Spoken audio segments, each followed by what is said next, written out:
قرآن مجید کا 68واں سورہ سورہ قلم۔ شروع نام سے اللہ کے جو بڑا مہربان نہایت رحم کرنے والا ہے۔ نون، قلم اور اس چیز کی قسم جو یہ لکھ رہے ہیں۔ آپ صلی اللہ علیہ وآلہ وسلم اپنے پروردگار کی نعمت کے طفیل مجنون نہیں ہیں، اور آپ صلی اللہ علیہ وآلہ وسلم کے لیے کبھی نہ ختم ہونے والا اجر ہے، اور آپ صلی اللہ علیہ وآلہ وسلم بلند ترین اخلاق کے درجے پر ہیں۔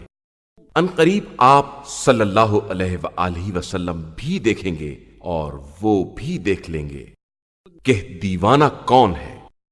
آپ صلی اللہ علیہ وآلہ وسلم کا پروردگار بہتر جانتا ہے کہ کون اس کے راستے سے بہک گیا ہے اور کون ہدایت یافتہ ہے، لہذا آپ صلی اللہ علیہ وآلہ وسلم جھٹلانے والوں کی اطاعت نہ کریں۔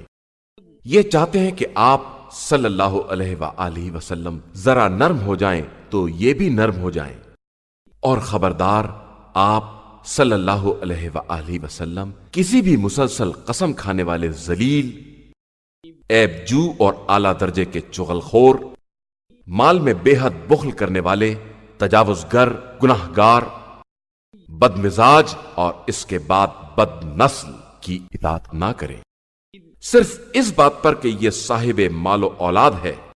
جب اس کے سامنے آیات الہیہ کی تلاوت کی جاتی ہے تو کہہ دیتا ہے کہ یہ سب اگلے لوگوں کی داستانیں ہیں، ہم عنقریب اس کی ناک پر نشان لگا دیں گے۔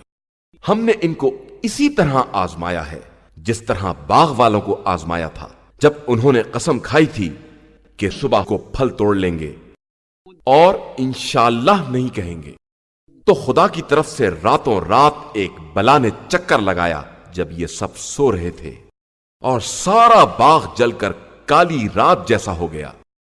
پھر صبح کو ایک نے دوسرے کو آواز دی کہ پھل توڑنا ہے تو اپنے اپنے کھیت کی طرف چلو۔ پھر سب گئے اس عالم میں کہ آپس میں رازدارانہ باتیں کر رہے تھے کہ خبردار آج باغ میں کوئی مسکین داخل نہ ہونے پائے، اور روک تھام کا بندوبست کر کے صبح سویرے پہنچ گئے۔ اب جو باغ کو دیکھا تو کہنے لگے کہ ہم تو بہک گئے، بلکہ بالکل سے محروم ہو گئے۔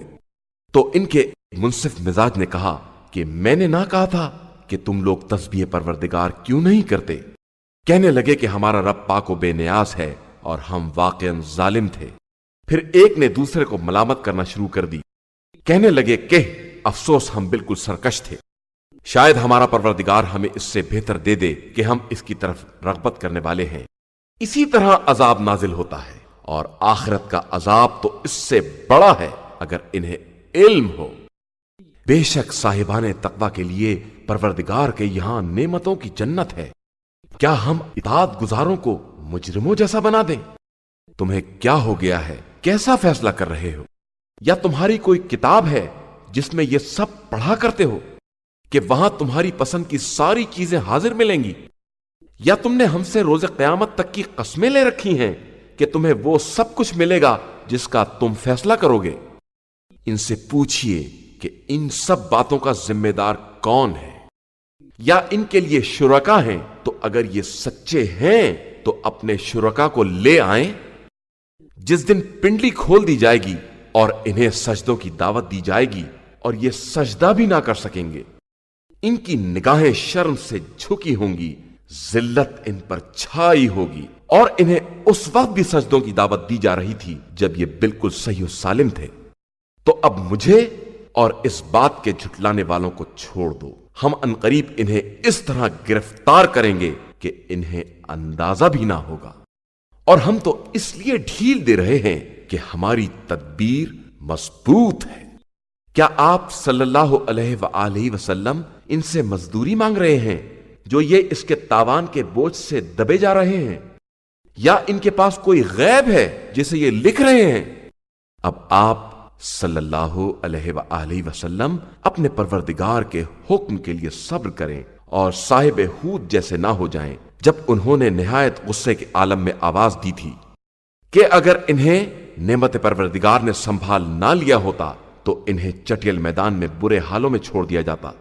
پھر ان کے رب نے انہیں منتخب کر کے نیک کرداروں میں قرار دے دیا، اور یہ کفار قرآن کو سنتے ہیں تو ایسا لگتا ہے کہ عنقریب آپ صلی اللہ علیہ وآلہ وسلم کو نظروں سے پھسلا دیں گے، اور یہ کہتے ہیں کہ یہ تو دیوانے ہیں، حالانکہ یہ قرآن عالمین کے لیے نصیحت ہے اور